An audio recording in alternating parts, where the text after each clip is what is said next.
Jared Mulvaney from HBO telling you to check out Jay Calderon in Boxing Talk. What's up, y'all? It's your boy, Jay Calderon, Stand Clear Entertainment, and we're about to get into this week's Boxing Talk. This Saturday, December the 16th, WBO middleweight champion Billy Joe Saunders travels over to Montreal, Canada to take on former world champion David Lemieux. This is a very intriguing matchup, one that I'm very interested in watching this fight because Billy Joe Saunders is an undefeated middleweight champion that a lot of people do not have a lot of respect for. They think that he is a very weak champion and that a guy like David Lemieux is going to just walk right through him and knock him out. Because David Lemieux, I got to tell you, I like this guy a lot. He's a very good crowd-pleasing fighter, a guy that has tremendous knockout power, and he's expected to go in there and handle his business against Billy Joe Saunders. Saunders is a guy that's more of a polished boxer. I give him a lot of respect. I think this guy is definitely the real deal. I believe he has a decent chin to hold up, and I think that he's going to be the better of the two in this fight right here. He's going into enemy territory. He's taking on David Lemieux in front of his hometown crowd,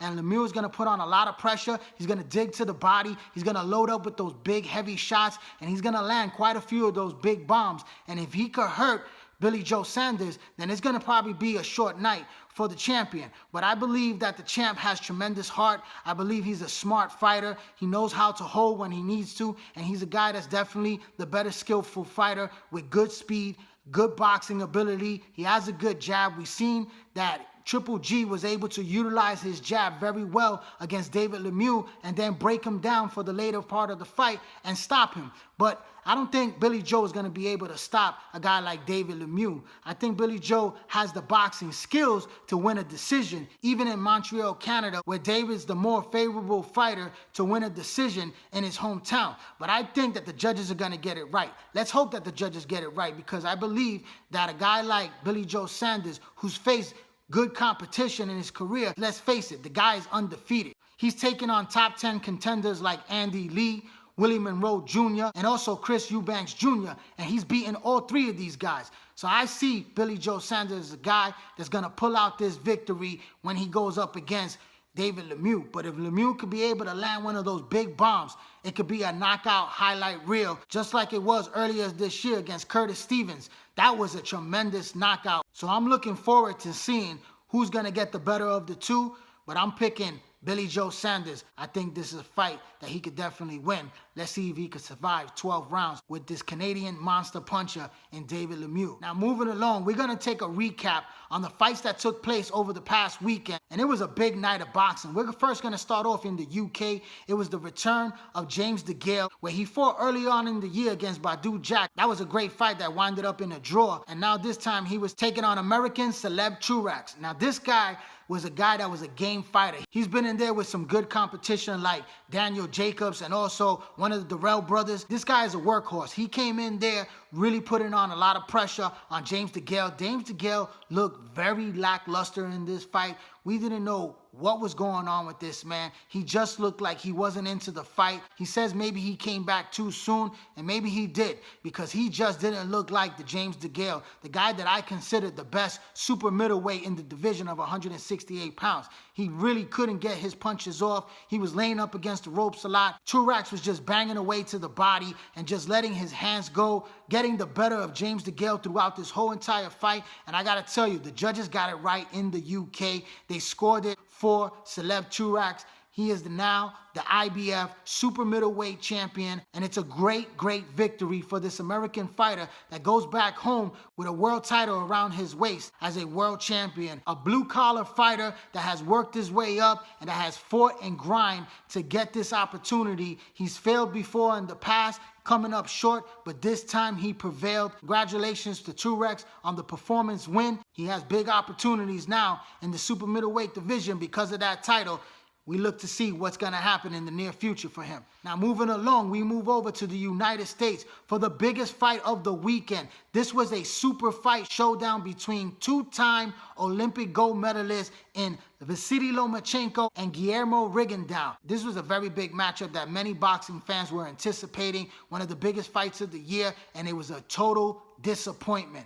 Very disappointed in the performance of Rigondeaux, a guy that I've watched since he turned pro, a very talented, skillful boxer, great counterpuncher. We didn't see any of that in this fight right here. Lomachenko was in superb condition, looking tremendous in there, letting his hands go, using that beautiful footwork to spin Rigondeaux around. He was landing his combinations. He was landing a very good jab throughout the fight, and he was just in total dominance over Rigondeaux. Vasyl Lomachenko proved that he is pound for pound one of the best fighters in the world, and Rigondeaux claimed that he had injured his hand during this fight when he really didn't land anything hard. You didn't see anything from Rigondeaux cleanly that landed effectively against Lomachenko. How did this man injure his hand in this fight? But in the late rounds, we saw Rigondeaux quit in his corner. A major disappointment to see such a great, talented fighter quit without going out on his shield. Something that's very uncalled for in boxing. People want to see boxers go out on their shield. They want to see warriors of the sport. They want to see the Arturo Gattys, the Mickey Wards. These guys were brave fighters, broken hands, broken eye sockets, broken ribs. These are the type of fighters that we love to see. I don't want to see a fighter get hurt, but you didn't see Rigondeaux really get badly hurt in this fight. He didn't get dropped. He didn't get badly staggered. He wasn't badly rocked at all in this fight. He was just getting outclassed and embarrassed in this fight, because it was just a dominant performance by Lomachenko. Lomachenko was just clowning with him, hitting him with a couple of rabbit punches behind the head, because Ringo was going down so low and trying to avoid punches that he was just leaving himself exposed for certain shots. Lomachenko showed the superior skills in this fight, and you got to give him credit. He said at the end of the fight, he didn't want to get that much credit for this fight because he knew that he was too big and a better fighter than Rigondeaux. And he said that he doesn't take this victory as a big victory for him. He made the fight because it meant history, because a two-time Olympic gold medalist meeting for the first time in the professional rankings. This was historical for him, and that's the reason why he took this fight. But he knew that it was going to be an easy fight. A lot of fans thought that it was going to be an easy fight. Some fans, including myself, thought that Rigondeaux had a very good chance of winning this fight. I had it as a 50-50 fight going into this fight. I like both guys. I'm a fan of both guys, but I wanted the underdog, Rigondeaux, to pull off this victory, and it was just a very disappointing performance by Rigondeaux, and I think that this is it for Rigondeaux. I know he's still the champion at 122 pounds. He could go back down to that weight, but a lot of guys do not want to fight him in that weight class. And he took the risk. I commend him by going up 2 weight classes to take on Lomachenko. But at the end of the day, he really did not put on the performance to even be worthy of another shot at anybody. We really don't want to see him in another big fight if this is what we're going to get. A lot of people in the industry, HBO did not want to deal with him and put him on the network because they felt that he was a boring fighter. And he turned this into an ugly, boring fight. Excessive holding by Rigondeaux, too much holding. He was warned plenty of times by the referee, and Rigondeaux, just a fighter now that's older, 37 years old, possibly in his 40s. How much does he have left in his career? Where does he go? We don't know. But Lomachenko has a lot of great opportunities. I still see him in the top 5 ranking behind guys like Terrence Crawford, Triple G, and also Mikey Garcia, because those guys have already proven themselves. Some of them have moved up, like Garcia and Crawford, winning multiple world titles and fighting big fights. Triple G has been a long-reigning champion, a dominant champion. So, those guys have already paved the way and belong in the top 3 pound-for-pound rankings. I got Lomachenko around number 4, and the only fight that I see him that could put him and catapult him into the top 3 is against Mikey Garcia. That's a fight everyone was calling for the minute this fight was over. Mikey Garcia is the lightweight champion holding the WBC title, and it's a fight where it's right there to be made, because both of these guys have met. They discussed about fighting each other. Lomachenko will have to move up 5 pounds in weight. That's a big fight for him. It's a guy that's much bigger than him, a guy that's undefeated and has been pound for pound one of the best fighters for quite a few years now. And Mikey Garcia is an intelligent fighter, great ring IQ, a good solid boxer, puncher, and it's a matchup that the boxing fans are demanding. It's a fight that they want to see. Let's hope that Bob Arum will put stuff aside the way he did with Rigondeaux, who he once promoted, and put stuff aside for Mikey Garcia because he also promoted him as well. And let's hope that this fight can be made sometime in 2018. We know that Mikey Garcia could possibly fight and unify the title against Robert Easter Jr. sometime early next year, or even fight a big fight by moving up to 147 pounds and taking on a guy like Danny Garcia. That's a great matchup right there, and it's a big money fight. So I don't blame Mikey Garcia for taking that fight. But let's hope that he's willing to stick around at 135 pounds for a guy like Lomachenko to move up and make that big super fight, because that's a 50-50 fight. That's a fight that's a very tough fight for Lomachenko. And if Lomachenko could win, I get him close to that #1 spot. But guys like Terrence Crawford and Triple G have a lot of big fights in front of them. And if they continue to win, you know, I see them as the front runners, as pound for pound best fighter in the world. But Lomachenko, make no mistake about it, I believe that he is the most skillful, talented fighter in boxing today in any weight class. I see Lomachenko as a special type of fighter and a great fighter. So I look forward to seeing more great fights for him. He's only 29 years old. He has a whole career in front of him. This is just his 11th pro fight, and he's already made an impact in boxing. So my hat's off, and congratulations to Vasyl Lomachenko. We look forward to seeing you in some big fights down the road. Now moving along to HBO, it was a triple header that took place. First, we start off with Francisco Vargas, one of the former world champions at 130 pounds in the junior lightweight division. He took on British fighter Tevin Smith. It was a good fight.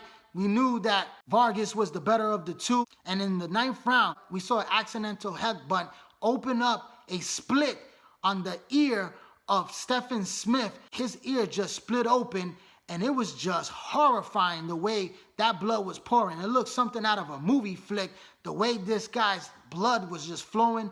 The ear was just flapping in the wind. It was just tremendously gruesome. And Tevin Smith, the fight had to be stopped. It went to the scorecards, and in the 9th round, Francisco Vargas won a technical unanimous decision. Now he moves on to bigger and better fights, perhaps against the winner of the main event that night. He looks in line for many good fights at 130 pounds, and he's an exciting fighter to see because he always comes to fight. Now, also on that card was a matchup between junior lightweight contenders fighting for the vacant IBF junior lightweight title at 130 pounds. It was Tevin Farmer making his return after an injury gunshot wound to come back and make his debut on HBO in this world title opportunity. And he took on a Japanese fighter by the name of Ogawa.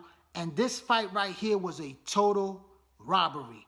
I gotta tell you, man, this was a heartbreaking fight for a guy like Tevin Farmer. This guy has been through so much. He's worked his way up, winning 20-something consecutive fights to get this title opportunity. He was trying to fight Gervonta Tank Davis. This fight never materialized for the both of them. Gervonta got stripped of the title. Then he had the opportunity to fight for the vacant title against this Japanese fighter who was a very game fighter in this fight, and he landed some good shots against Farmer.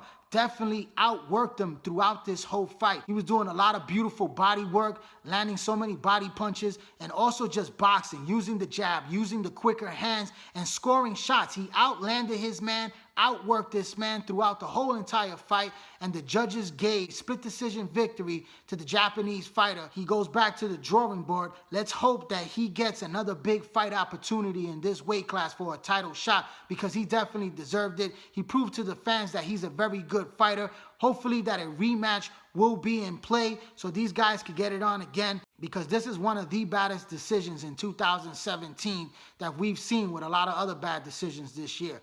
Now moving along to the main event, perhaps the best fight of the evening was a fight between Orlando Salido versus Miguel Mickey Roman. This was an action-packed fight from beginning to end. These guys went toe-to-toe, non-stop action. Salido hit the deck several times in this fight. Gotta tip your hats off and give credit to Mickey Roman that has been in some great fights as well, and he came on top of this fight. Orlando Salido has been in tremendous wars. He's giving you thrilling fights after thrilling fights. Many times, Fight of the Year candidate type fights. Salido had just reached that age that he looked like an old shot fighter in this fight. I mean, he tried his very best. He gave it everything that he had. He went out on his shield the way a fighter was supposed to, the way Rigondeaux was supposed to go out on his shield for this fight. Mickey Roman came out, letting his hands go, landing some beautiful body punches, going to the body and head very nicely, wearing down his man, beating the fight out of Orlando Salido, dropping him and stopping him in the 9th round. It was all over for Orlando Salido, who called it quits after the fight was over. He goes into retirement as a Mexican warrior, a former 4-time world champion in 2 different weight classes. And you got to respect this man. He's given us some great fights. Even though he's lost 14 times, the record that he has doesn't justify his career. He has given us so much pleasure in watching him fight in those wars. And he goes right into that class that has retired all throughout this year. Guys like Glitchko, Miguel Cotto, Sugar Shane Mosley, Juan Manuel Marquez, Timothy Bradley. I mean, a lot of guys called it quits in 2017. And I got to tell you, 5-6 years down the road, going to be a lot of candidates for the Boxing Hall of Fame. And I just got to commend all these fighters that has retired this year, that has given us great pleasure in boxing for all the many years that these guys have fought. They have put their lives on the line. They have put it all on the line, and they have given us great, memorable fights. So that's my final recap on the fights that took place and the upcoming fight on HBO this Saturday night. Don't miss the WBO Middleweight Championship between Billy Joe Saunders and David Lemieux. Is going to be a very good fight. I'd like to thank everyone for tuning in to this video right here on my YouTube channel, J. Calderon Boxing Talk. Please hit that little red subscribe button. Put your email information in so you get all my notifications once I drop a new video. Also, hit that like button, hit that share button, make comments. Also, follow me on Instagram, follow me on Twitter, and join the Facebook boxing group page, all under the same name, J. Calderon Boxing Talk. I'm J. Calderon, Stand Clear Entertainment. Thanks for your support, keep watching, and please subscribe.